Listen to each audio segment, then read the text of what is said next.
दोस्तों नमस्कार, मैं एसकेपी ट्रिपल एस पॉइंट में आपका स्वागत करता हूं। नंबर सिस्टम में फैक्टर्स और मल्टीपल्स पर वीडियो का पार्ट 1 है, जिसमें आज हम लोग सीखेंगे कुछ परिभाषाएं, गुणनखंड और गुणज में अंतर, गुणनखंड और विभाजक में अंतर, गुणनखंड के प्रकार, गुणनखंड और गुणजों की विशेषताएं।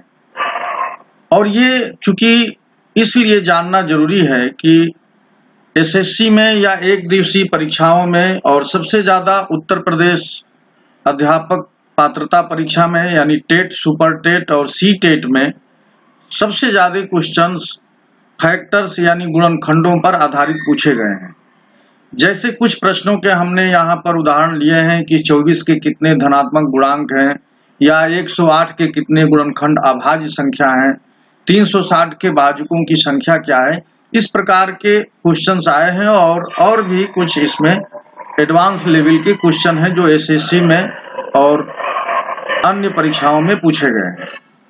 तो वीडियो के इस पार्ट में हम लोग जानेंगे कि गुणनखंड यानी फैक्टर्स की परिभाषा क्या है और किस तरह की संख्याओं पर परिभाषित है। गुणनखंड और गुणज में अंतर क्या होता है, यानी difference between factor and multiples. गुणनखंड और विभाजक में क्या अंतर है, difference between factors and divisors. गुणनखंड कितने तरह का होता है, यानी टाइप्स ऑफ फैक्टर्स। गुणनखंड और गुणजों की विशेषताएं, यानी जो गुणनखंड होते हैं उसकी क्या विशेषताएं होती हैं, किस तरह से वो काम करता है। और आगे हम लोगों को इसके जानने के बाद और किन किन गणित के संक्रियाओं में, ऑपरेशंस में इसका यूज होगा। तो सबसे ज्यादा यूज तो मौसप और लौसप है, यानी महत्तम समापवर्तक और महत्तम समापवर्त्य निकालने में इसका यूज होगा, लघुत्तम समापवर्त्य निकालने में इसका यूज होगा। तो आइए हम लोग शुरू करते हैं फैक्टर्स और मल्टीपल्स के बारे में परिभाषा और अन्य बाकी चीजें। तो परिभाषा यहाँ पर हम लोग जान लेते हैं गुणनखंड की परिभाषा क्या। कोई संख्या किसी संख्या को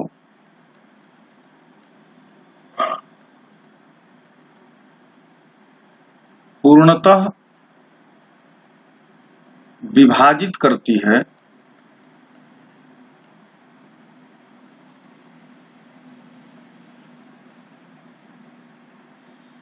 तो वह उस संख्या का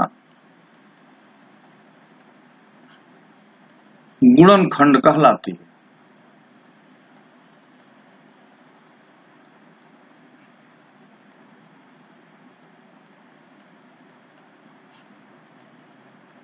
ये इसकी परिभाषा। अब इसको समझते हैं कि इसका मतलब क्या हुआ। जैसे 12 है तो 12 36 को पूर्णतः विभाजित करता है, पूर्णतः डिवाइड करता है।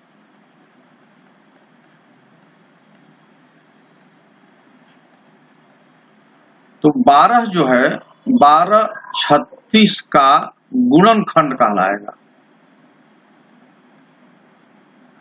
गुणनखंड यानी फैक्टर।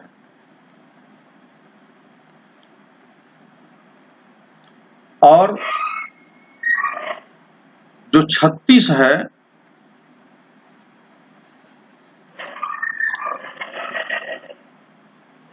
छत्तीस 12 का गुणज है। 36 12 का गुणज है और 12 36 का गुणनखंड है। तो दोनों में अंतर समझ लीजिए। यानी 12 जो है ये फैक्टर है 36 का, और 36 जो है मल्टीपल है 12 का। तो ये बात तो समझ में आ गई कि गुणनखंड किसको कहेंगे, और इसके शब्द में भी ये बात छुपी हुई है, गुणन और खंड। खंड माने आप जानते हैं कि खंड मतलब होता है टुकड़ा। खंड का मतलब टुकड़ा या बटी हुई चीजें या पार्ट।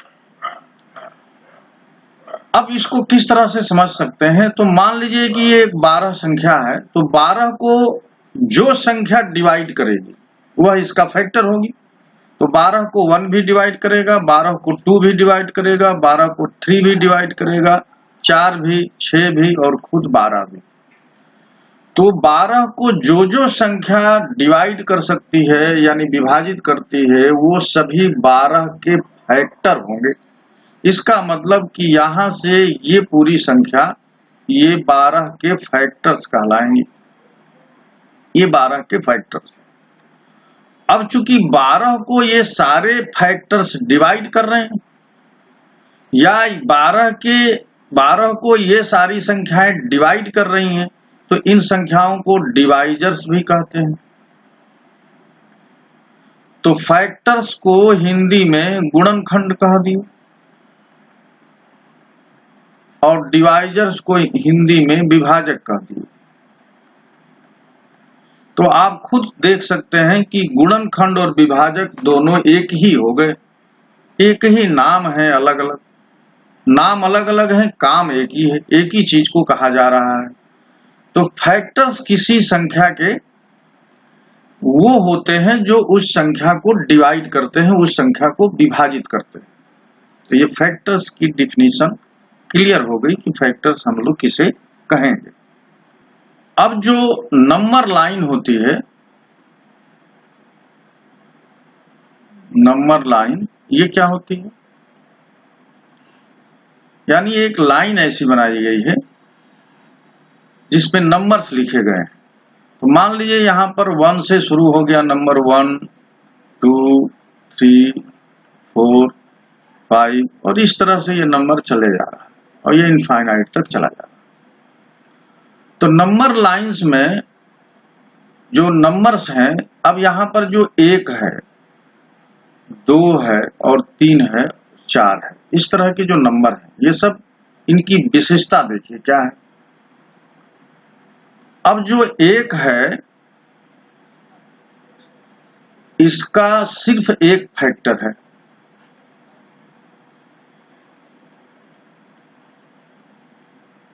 एक का मात्र एक ही फैक्टर होगा। 2 का देखिए, 2 का एक भी फैक्टर हो सकता है, 2 भी हो सकता है, यानी 2 को 1 और 2 दोनों डिवाइड कर सकते हैं। 3 को 1 भी और 3, 4 को 1 कर सकता है, 2 कर सकता है और 4 कर सकता है। इसी तरह से 5 को 1 कर सकता है और 5, 6 को कौन कर सकता है, 6 को 1 कर सकता है, 2, 3 और खुद 6। तो आप यहां पर देखिए,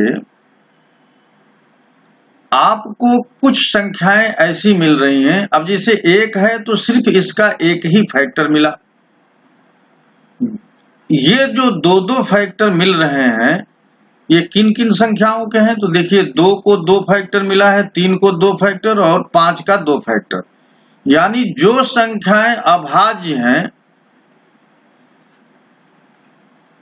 इनके 2 फैक्टर होंगे या इनके केवल 2 ही फैक्टर्स मिलेंगे। जो संख्या भाज्य होगी उसके कम से कम 3 फैक्टर मिलेंगे। तो यहां पर देखिए जो 4 है, 4 और 6, 4 और 6 जो है, 4 और 6 ये दोनों भाज्य संख्याएं हैं। तो इनके 3-3 फैक्टर मिले हैं, कम से कम 3। देखिए 4 के 3 फैक्टर हैं और 6 के 4 फैक्टर हैं। तो नंबर लाइन पर कुल 3 तरह की संख्याएं मिलेंगी। एक तो अभाज्य संख्याएं मिलेंगी जिनके 2 फैक्टर होंगे, दूसरी भाज्य संख्याएं मिलेंगी जिनके कम से कम 3 फैक्टर होंगे और एक मिलेगा एक जिसका केवल 1 फैक्टर होगा। तो यहां पर अगर हम एक टेबल बनाएं अंग्रेजी में, तो ये 1 है, यानी 1 का केवल फैक्टर 1 है, फैक्टर्स 1, मात्र एक फैक्टर 1 का मिलेगा। दो है प्राइम नंबर। प्राइम नंबर्स के जो फैक्टर होंगे वो सिर्फ दो ही होंगे, यानी एक और खुद वो संख्या, और तीसरा है कंपोजिट नंबर यानी भाज्य संख्या, और इसके मिनिमम एटलीस्ट 3 फैक्टर्स होंगे, यानी कम से कम 3 फैक्टर होंगे, अधिक से अधिक कुछ भी हो सकते हैं, मतलब ज्यादा हो सकते हैं, लेकिन 3 से कम नहीं होंगे भाज्य संख्याओं के। कंपोजिट नंबर को भाज्य संख्या भी कहते हैं। अब फैक्टर्स यहां पर आप देख रहे हैं कि नंबर लाइन पर 3 तरह के हो गए। एक तो 1 का सिर्फ एक ही फैक्टर होगा, प्राइम नंबर से यानी अभाज्य संख्याओं के सिर्फ 2 फैक्टर होंगे, और भाज्य संख्याओं के 3 फैक्टर्स होंगे। अब हम लोग ये देखेंगे कि फैक्टर्स कितने प्रकार के होते हैं, यानी टाइप्स ऑफ फैक्टर्स।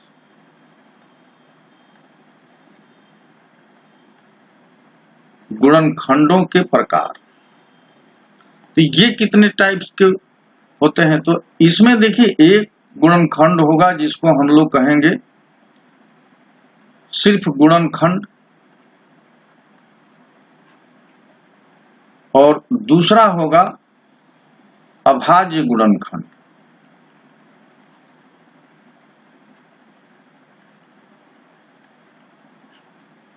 अंग्रेजी में इसको फैक्टर्स कहेंगे और इसको प्राइम फैक्टर्स कहेंगे। अब फैक्टर्स जो है उसमें एक और शब्द आएगा प्रॉपर फैक्टर्स।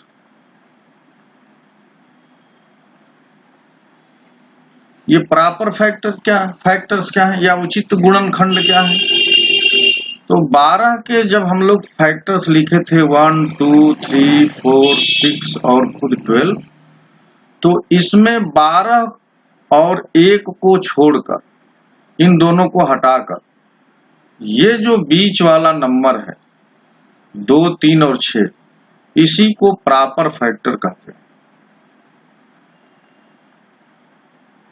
यही है प्रॉपर फैक्टर, यानी एक तो हर संख्या को विभाजित करता है और खुद संख्या अपने को विभाजित करती है, तो वो तो उसके फैक्टर होंगे ही होंगे। उसके अलावा जो फैक्टर्स होते हैं उनको कहते हैं प्रॉपर फैक्टर्स। ठीक है, तो हम लोगों ने ये देखा कि प्रॉपर फैक्टर्स और फैक्टर्स में एक छोटा सा डिफरेंस है। वो क्या है कि एक और खुद वो संख्या को निकाल कर या छोड़कर जितने फैक्टर्स होते हैं उनको प्रॉपर फैक्टर्स बोलते हैं। अब हम लोग बात करेंगे गुणनखंड और गुणजों की विशेषताओं पर। तो गुणनखंडों और गुणजों की विशेषताएं, तो पहली विशेषता ये है कि 3 से बड़ी सभी प्राकृतिक संख्याओं को अभाज्य गुणनखंड के रूप में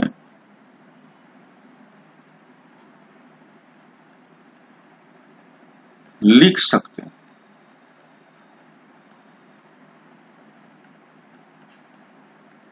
इसका अर्थ क्या हुआ? 3 से बड़ी, मान लीजिए 4 ही ले लेते हैं। 4 को क्या लिख सकते हैं? 2 गुणे 2, और 2 क्या है? अभाज्य संख्या है। इसी तरह 6 को देखिए, 2 गुणे 3, 2 और 3 दोनों अभाज्य संख्याएं हैं। इसी तरह मान लीजिए 15 है, तो 15 को क्या लिख सकते हैं? 3 गुणे 5। अगर मान लीजिए हम कहें कि ये एक संख्या 72 है, तो इसको कैसे लिखेंगे? तो 9 गुणे 8 72, और 9 को लिख सकते हैं 3 गुणे 3, और 8 को लिख सकते हैं 2 गुणे 2 गुणे 2। तो हर संख्या को प्राइम नंबर्स के फैक्टर्स के रूप में लिख सकते हैं, जैसा कि हमने कुछ यहाँ एग्जाम्पल लेकर आपको दिखा दिया। तो 3 से बड़ी सभी प्राकृतिक संख्याओं को अभाज्य गुणनखंड के रूप में लिख सकते हैं। अब दूसरी विशेषता की बात करते हैं। दूसरी विशेषता है कि एक जो है सभी संख्याओं का फैक्टर है।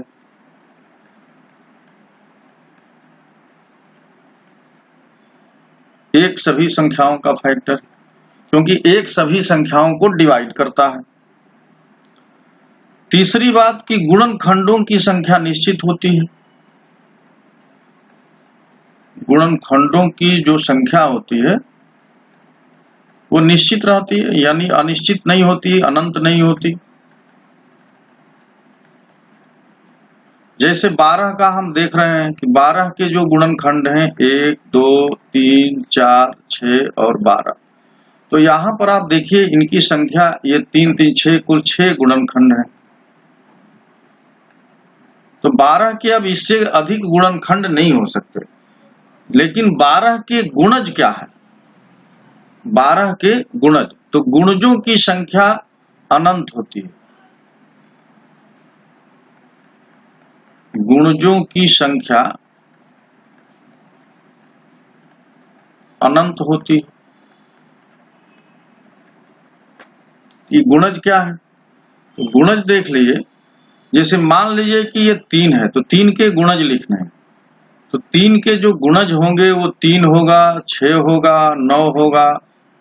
3 का पहाड़ा बस लिखते जाइए, तो 3, 3, 6, 3, 9, 12, 15, 18, 21 और इस तरह से ये चलता जाएगा, तो ये अनंत तक जाएगा। तो 3 के जितने गुणज हैं उनकी संख्या निश्चित नहीं की जा सकती। सबसे बड़ा गुणज क्या होगा आप ये नहीं बता सकते, लेकिन गुणनखंडों के संबंध में आप ये कह सकते हैं कि सबसे छोटा गुणनखंड और सबसे बड़ा गुणनखंड क्या है। तो सबसे छोटा गुणनखंड 1 होता है और सबसे बड़ा गुणनखंड वो संख्या खुद होती है। तो 1 और 12 या 1 और उस संख्या के बीच में जितने गुणनखंड होते हैं वो सब उस संख्या से छोटे होते हैं, यानी सबसे छोटा गुणनखंड 1 होता है और सबसे बड़ा गुणनखंड वह खुद संख्या होती है। मल्टीपल्स के लिए ये कह सकते हैं कि सबसे छोटा मल्टीपल्स खुद वो संख्या होती है, लेकिन सबसे बड़ा मल्टीपल्स यानी सबसे बड़ा गुणज उस संख्या का क्या होगा ये आप नहीं बता सकते, क्योंकि सबसे बड़ा गुणज बताया ही नहीं जा सकता। तो गुणजों की संख्या अनंत होती है जबकि गुणनखंडों की संख्या निश्चित होती है। पांचवी है कि जो गुणनखंड होते हैं, गुणनखंड संख्या से छोटे होते हैं।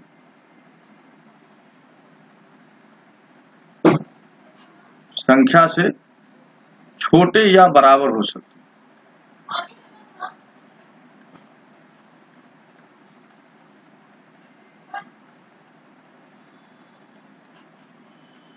तो हमने देखा था यहां पर, मान लीजिए कि ये 32 है, या दूसरी कोई संख्या ले लेते हैं,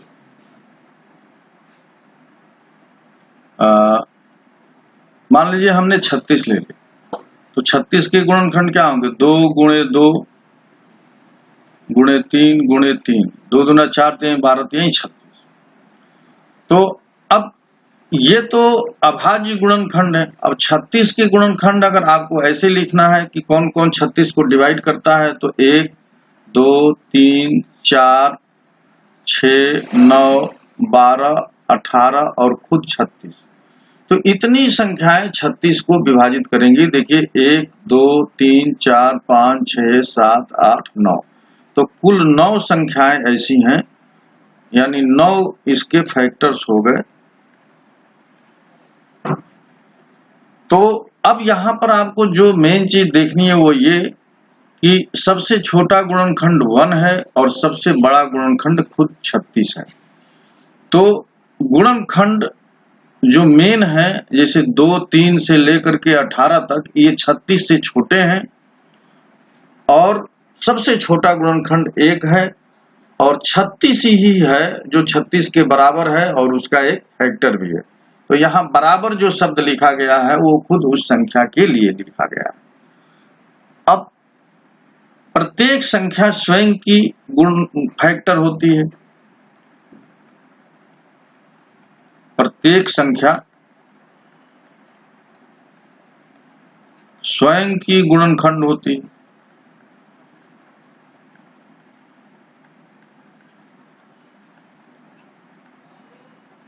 यानी प्रत्येक संख्या खुद को डिवाइड करती है, इसलिए वह संख्या खुद का एक फैक्टर हो जाएगी। तो हर संख्या अपने आप की एक फैक्टर है। प्रॉपर्टी नंबर 7 देखिए कि गुणनखंड जो होते हैं वो जोड़े में होते हैं। गुणनखंड पेयर्स में होते हैं।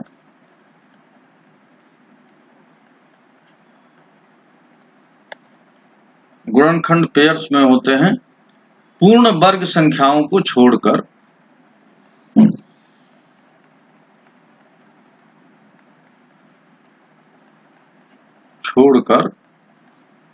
गुणनखंडों की संख्या सम होती है।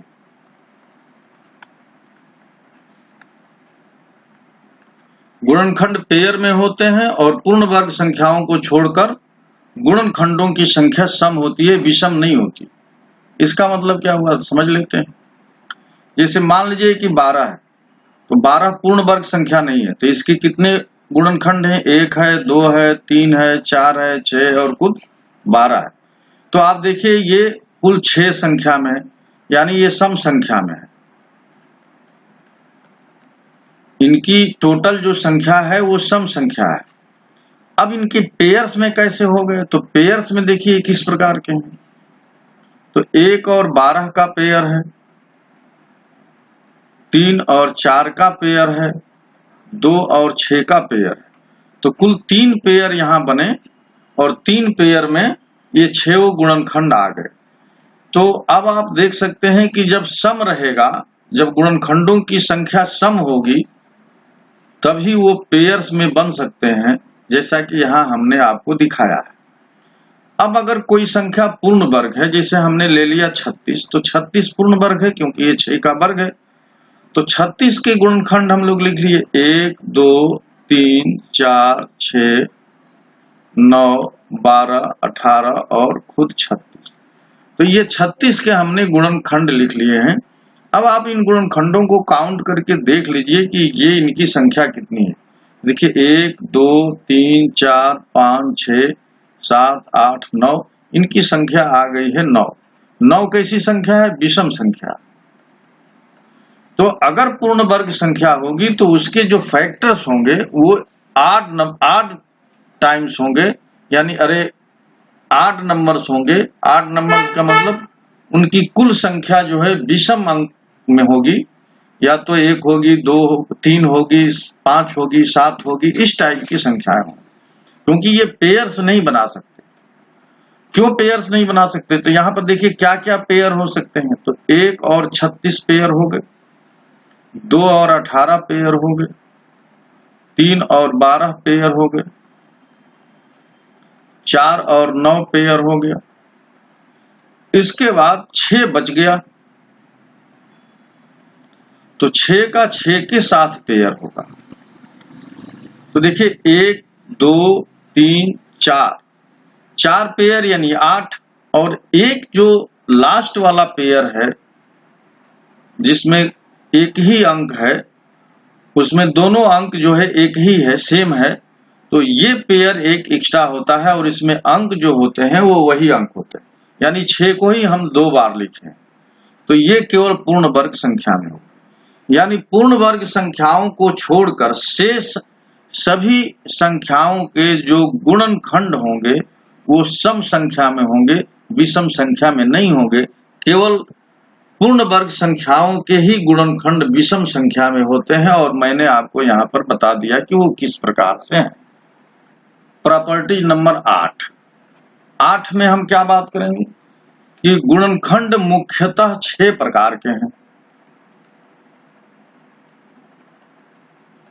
गुणनखंड मुख्यतः 6 प्रकार के हो सकते हैं।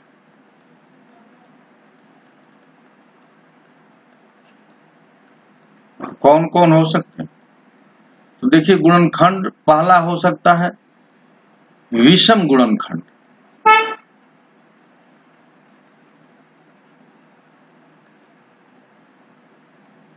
विषम गुणनखंड को क्या बोलते हैं? Odd factors. दूसरा हो सकता है सम गुणनखंड,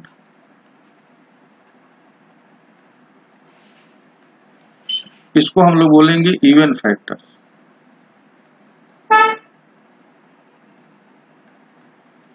ये पहला है, ये दूसरा है और ये तीसरा है। तीसरा है भाज्य गुणनखंड,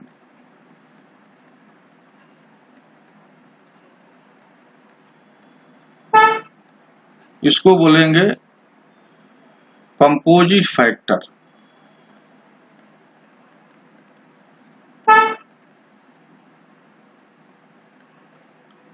और चौथा है अभाज्य गुणनखंड,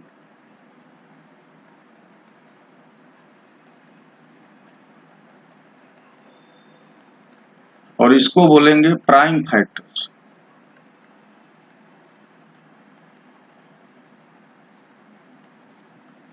और पांचवा है पूर्ण वर्ग गुणनखंड,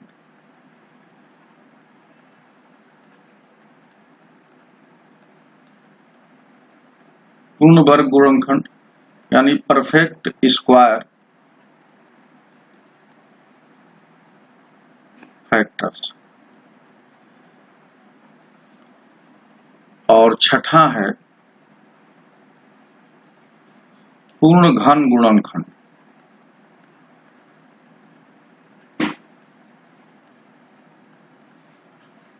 इसको बोलेंगे परफेक्ट क्यूब फैक्टर्स। तो कुल 6 प्रकार के ये गुणनखंड आपको मिलेंगे जो कि परीक्षाओं में पूछे गए हैं। आपसे परीक्षाओं में किसी भी संख्या का विषम गुणनखंडों की संख्या पूछी जा सकती है, सम गुणनखंडों की संख्या पूछी जा सकती है, भाज्य गुणनखंडों की संख्या पूछी जा सकती है और अभाज्य गुणनखंडों की संख्या पूछी जा सकती है, पूर्ण गुणनखंडों की संख्या और पूर्ण घन गुणनखंडों की संख्या पूछी जा सकती है। 9वीं इसकी विशेषता है कि 0 किसी भी संख्या का फैक्टर नहीं।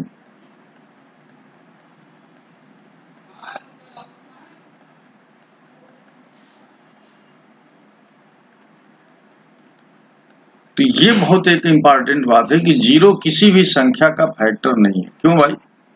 फैक्टर का क्या मतलब हुआ कि फैक्टर उस संख्या को डिवाइड करता है, तो किसी संख्या को 0 से भाग डिफाइंड नहीं है, नॉट डिफाइंड। किसी भी संख्या में 0 से जो भाग है वो नॉट डिफाइंड है, इसलिए 0 किसी भी संख्या का फैक्टर नहीं है या नहीं हो सकता है। तो फ्रेंड्स, फैक्टर्स पर हम लोगों ने आज ये देखा कि फैक्टर्स की विशेषता क्या है, फैक्टर्स होते क्या हैं, मल्टीपल्स और फैक्टर्स में क्या डिफरेंस है, और डिवाइजर्स और फैक्टर्स मोस्टली सेम ही हैं या ऑलमोस्ट सेम है सभी, और पूरी प्रॉपर्टीज हम लोगों ने देखा। नेक्स्ट वीडियो में हम लोग ये देखेंगे कि किसी भी संख्या के फैक्टर्स कैसे निकाले जा सकते हैं, क्योंकि अगर हम मान लीजिए कि यहाँ पर 36 है तो 36 के फैक्टर 1 2 3 4 5 4 के बाद ये 6 आएगा, 6 9 12 18 और खुद 36। तो देखिए 3 3 6 3 9, ये 9 इसके फैक्टर्स लिख दीजिए। लेकिन अगर मान लीजिए कि संख्या बड़ी हो जाए, 720 आ जाए और इस तरह से कि इसके फैक्टर्स लिखना होगा तो बहुत बड़ा काम हो जाएगा। तो बड़ी संख्याओं के फैक्टर्स कैसे लिखेंगे, तो नेक्स्ट वीडियो में हम लोग ये जानेंगे कि किसी भी संख्या का फैक्टर्स हम बहुत जल्दी कैसे लिख सकते हैं। तो एक प्रॉपर्टी ये हमने जो शुरू में पढ़ी थी कि किसी भी संख्या को अभाज्य गुणनखंड के रूप में लिखा जा सकता है, वहीं से हमको किसी भी संख्या के कितने फैक्टर्स हो सकते हैं, कितने भाज्य, कितने अभाज्य, कितने विषम, कितने सम, ये सारे फैक्टर्स की बात हम लोग सिर्फ एक चीज जानने के बाद कर लेंगे। तो नेक्स्ट वीडियो में हम लोग यही सीखने वाले हैं। और फिर जो ऊपर हमने 3 क्वेश्चंस लिए हैं, कल के वीडियो में या कल का वीडियो समझने के बाद, कॉन्सेप्ट और डिफिनीशन समझने के बाद आज के जो 3 प्रश्न स्क्रीन पर शुरू में मैंने आपको दिखाए थे, वो सारे क्वेश्चन हम लोग कुछ सेकंडों में करके दिखा देंगे। तो आज बस इतना ही। ये वीडियो और डेफिनेशन आपको कैसा लगा जरूर बताइएगा, और अभी तक आपने मेरा चैनल सब्सक्राइब नहीं किया है तो प्लीज उसे सब्सक्राइब कर लीजिए, और बेल आइकन को भी टच करना मत भूलिए ताकि आपको समय से वीडियो का नोटिफिकेशन मिल सके। वीडियो देखने के लिए आप सभी को बहुत बहुत धन्यवाद। नमस्कार।